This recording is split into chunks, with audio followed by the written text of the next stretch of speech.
¿Cuál es el plan? Para todo. ¿Qué Igual es el error total del laboratorio.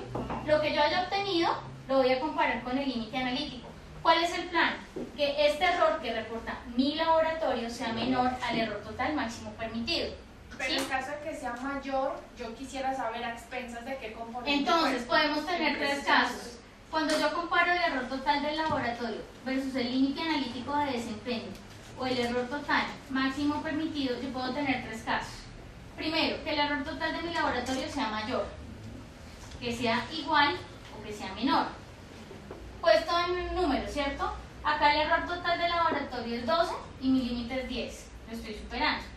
Que el error total de ambos sea 10, o sea, el del laboratorio 10 y el límite 10. O sea, no tengo ni ahorro ni pérdida, estoy gastándome lo que tengo presupuestado al 100%. Y que el error total, que es el mejor caso, este sería el ideal, que el error del laboratorio sea menor al error total máximo permitido, que es el límite. ¿Sí? Como este es el panorama ideal, ¿cierto? Pero no el que tenemos siempre, nos vamos a ir el que dice Analu, que puede ser este cuando es mayor. Cuando es mayor, entonces yo tengo que saber por qué componente es, ¿sí? Como la fórmula la componen la imprecisión y el sesgo, ¿sí? Y yo tengo una imprecisión máxima permitida y un sesgo máximo permitido, ¿yo contra qué lo comparo? Contra el coeficiente de variación analítico del laboratorio y el sesgo analítico del laboratorio.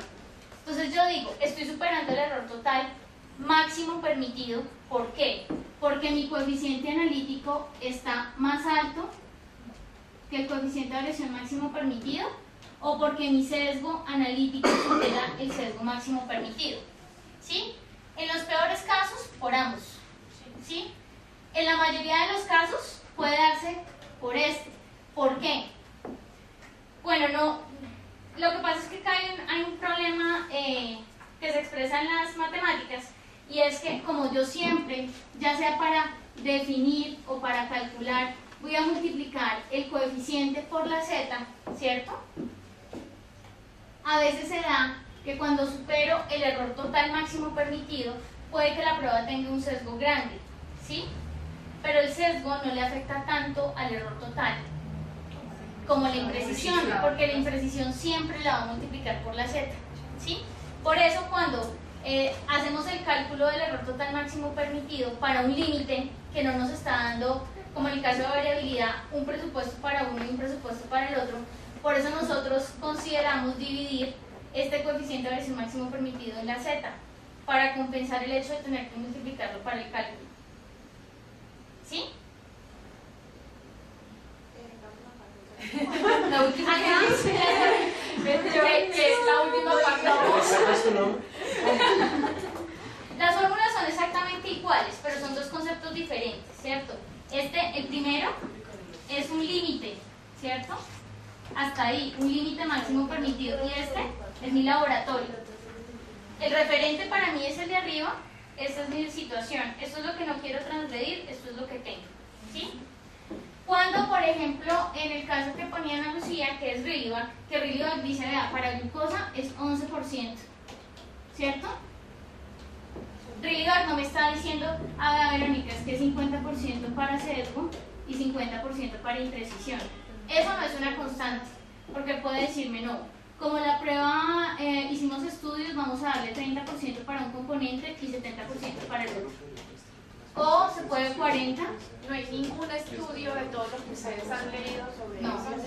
¿Sabes qué es lo que pasa? Que uno tiene muy en su cabeza el concepto de presupuesto de error. Cuando uno habla de presupuesto de error, uno dice, bueno, mi error total es 15%, entonces yo tengo que dejar el sesgo siempre va a existir porque no somos Alemania. Acá hacía referencia a Ana Lucía, es que en Alemania, ellos son súper pegados al valor del inserto. Entonces, por ejemplo, Bayorrad hace unos insertos especiales para Alemania, porque Alemania sí usa como valor diana el inserto, pero porque no son los mismos insertos que nos llegan a nosotros en Colombia, son unos insertos para Alemania, ¿sí? O sea que Alemania sí usa, o sea, para nosotros no es una buena práctica usar el valor del inserto como valor diana, como referencia, pero en Alemania sí, porque sus insertos son especiales. Dos, ellos hacen compras grandísimas para evitar el problema de los sesgos, ¿sí? Aseguran lotes de reactivo por mucho tiempo, entonces ellos hacen unos cálculos para ese batch que les va a corregir si llegan a tener problemas. Entonces, digamos que en Europa, puntualmente en Alemania, el sesgo está casi que controlado, pero como no somos ellos, entonces nosotros sí tenemos sesgo, ¿sí? Por eso es que tenemos que asignar un presupuesto para imprecisión y uno para inexactitud. En el caso de Reliva, que dice para la glucosa que es 11%, ahí no nos están especificando cuánto vamos a asignar a cada cuota de sesgo y de imprecisión. Entonces nosotros lo que hacemos en Quick, ¿sí?, es que hemos asignado 50% imprecisión y 50% inexactitud máxima permitida, ¿sí? Pero si yo digo, a ver, 11 es el error total máximo permitido que propone Reliva, ¿cierto? Matemáticamente 50, ¿cuánto sería? 5, 5, ¿no? Pero si yo, listo, matemáticamente 5, 5, ¿cierto? Pero como yo sé que la fórmula del error total dice que multiplico la z por 5, 5 más 5, 5, ¿cuánto da 5, 5 por 1? Bueno, por 2, que la z sea de 2. Esto daría 11, ¿cierto? Ya se gastó todo el presupuesto. Más 5.5, ¿cuánto daría? 16.5. Entonces yo ya cambié el límite que me había dado Reliva. Yo estoy hablando de otro límite que me acabo de inventar yo. Para poder ajustarme a este 11% y poder distribuir los presupuestos, entonces ¿yo qué hago? Dejo el 5.5 de sesgo, pero entonces acá ya no cojo 5.5 para imprecisión, sino que como sé que voy a hacer esta multiplicación, lo que hago es dividirlo anticipadamente. Entonces 5.5, que es mi 50% de imprecisión, lo divido entre la z, que en este caso es 2, y eso me da 2.25. Cuando voy a multiplicar, ¿sí? No la hice, no me la hice. Ay, es una carita de 5, 4.5. Ay, sí, es cierto. El 11 y el corchete, pero es una carita de 5. Sí, está con caritas no se está haciendo. Sí. Pues ni siquiera había entendido. 2.75. Entonces acá, en lugar de coger este 5.5, yo ya la he transformado en un 2.75 porque estoy considerando esta multiplicación que voy a hacer en el futuro. Entonces me anticipé. Entonces ya no voy a poner acá 5.5. Voy a borrar este pedacito de acá. La constante z, entonces vamos acá a arreglar lo que se ve. La constante z es 2, ¿cierto? Yo ya sé que es 2.75. ¿Cuánto me da eso? 5,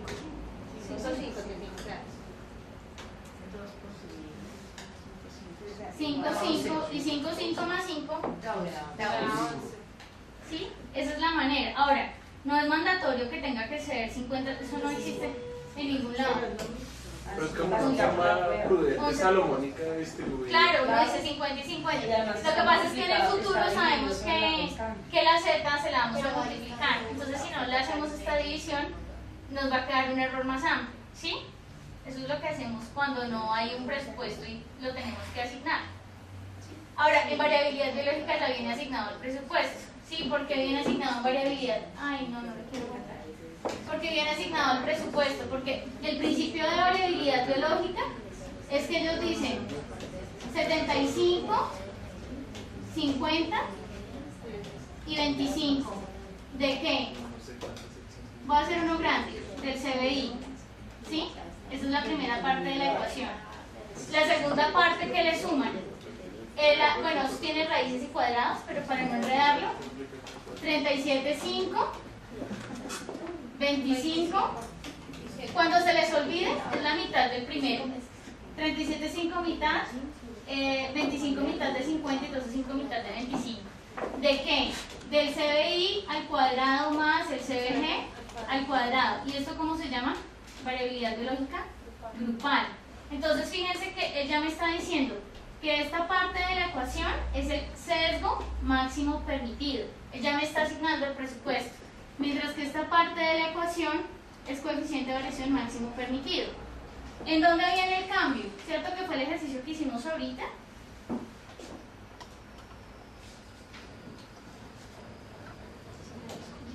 Es que acá yo tengo una z y yo voy a multiplicar, como en todas las fórmulas de error total, la z por el coeficiente máximo permitido. Por eso es que puedo multiplicar por 1,65, por 2,33 o por 1,96. ¿Sí? Entonces, el modelo de variabilidad biológica ya me presupone un presupuesto, me dice, esto es su máximo en imprecisión y este es su máximo. Como tenemos ese modelo comprado, cuando nos dan solamente un límite, hay que asignarle un porcentaje de presupuesto. Nosotros lo hacemos así, pero no es porque siempre tenga que ser, de hecho esto tampoco es 50 y 50. Eso te iba a decir. De hecho tampoco es 50 y 50. Ahí donde es útil, ahí son útiles los percentiles, porque uno también puede mirar, o sea, es empezar a jugar con toda Lo la que nosotros información. hacemos en México es asignarle el 25% al coeficiente de variación y el 50% al sesgo y el otro 25% pues que sea de la Z. Entonces finalmente termina siendo lo mismo porque lo divides y Porque dejas más pequeño el coeficiente. Ahora, ¿por qué es mejor tener un coeficiente pequeño? ¿Cierto? Porque en todas las fórmulas que ustedes utilicen, para error total o para error total máximo permitido, siempre la Z va a multiplicar el coeficiente.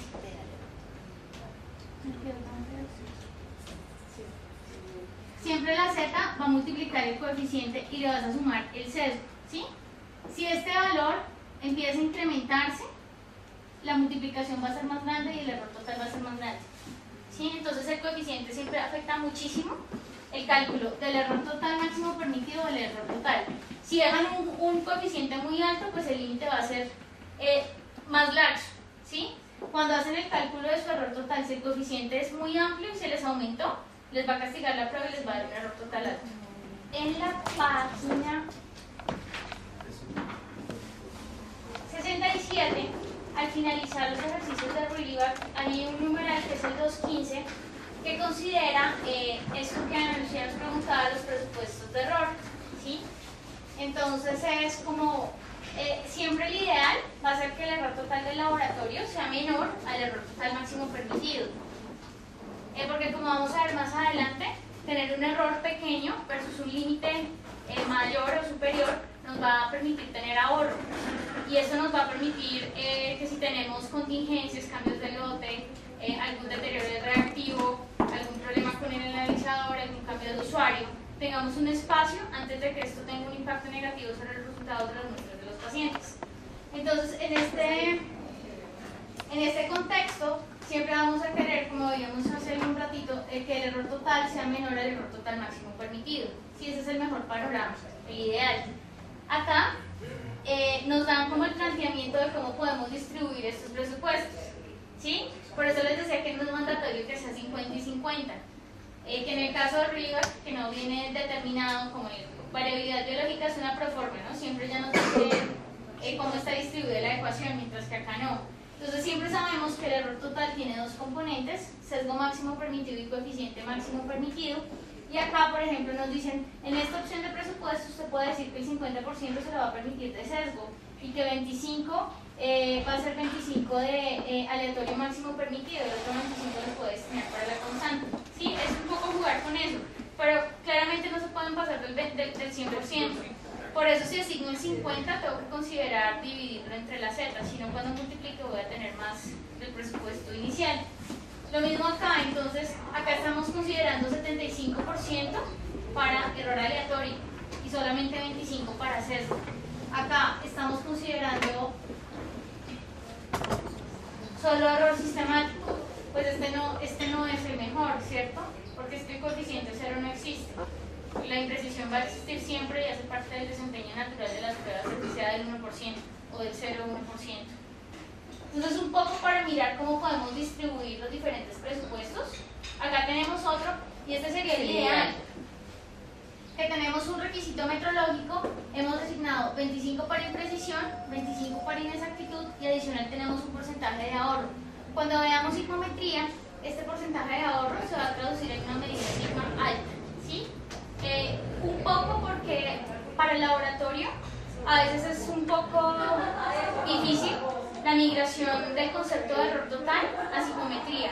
Cuando tú trabajas con error total, no tienes que sobrepasar determinado límite, 10%, 15%, 20%. Trabajar con psicometría implica no superarlo, pero además tener ahorro. Entonces a veces cuando el laboratorio pasa de trabajar con error total y migra a psicometría, se siente un poco frustrado porque tiene medidas sigma bajas, a pesar de no superar el límite. Pero la razón es que trabajar con psicometría exige ahorro.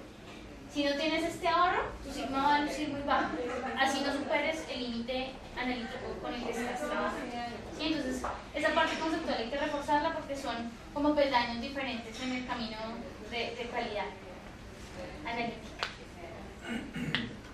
Con esto finalizamos el capítulo.